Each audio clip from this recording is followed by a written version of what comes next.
আসসালামু আলাইকুম বন্ধুরা, আজকে আমি আপনাদের সাথে দুজন ভিক্ষুকের গল্প বলবো।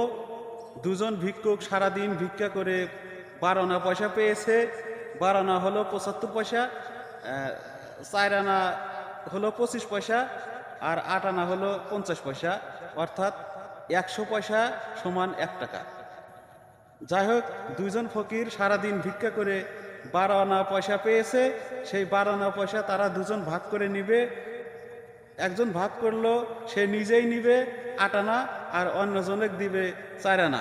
কিন্তু 4 আনা কেউ নিতে রাজি নয়, দুজনই 8 আনা নিতে চায়। এই ভাগ বন্টন নিয়ে তাদের মধ্যে ঝগড়া বেঁধে গেল। পাশ দিয়ে এক ভদ্রলোক যাইতেছিল, সেই ভদ্রলোকটি তাদের ঝগড়া দেখে এগিয়ে আসলেন এবং বললেন, তোমাদের মধ্যে কি হয়েছে, সমস্যা কি? তখন ফকির দুইটা তাদের ঘটনা খুলে বললেন। তখন ভদ্রলোকটি নিজের পকেট থেকে আর 4 আনা দিয়ে মোট 1 টাকা পূর্ণ করে দুজনের মধ্যে 8 আনা 8 আনা করে ভাগ করে দিয়ে দিলেন।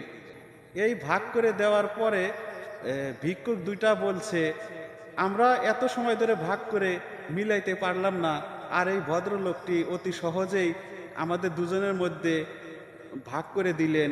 তাহলে এই ভদ্রলোকের না জানি কত লাভ হইল।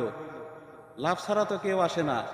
বন্ধুরা, আপনি অতি উৎসাহী হয়ে মানুষের উপকার করতে যাবেন না।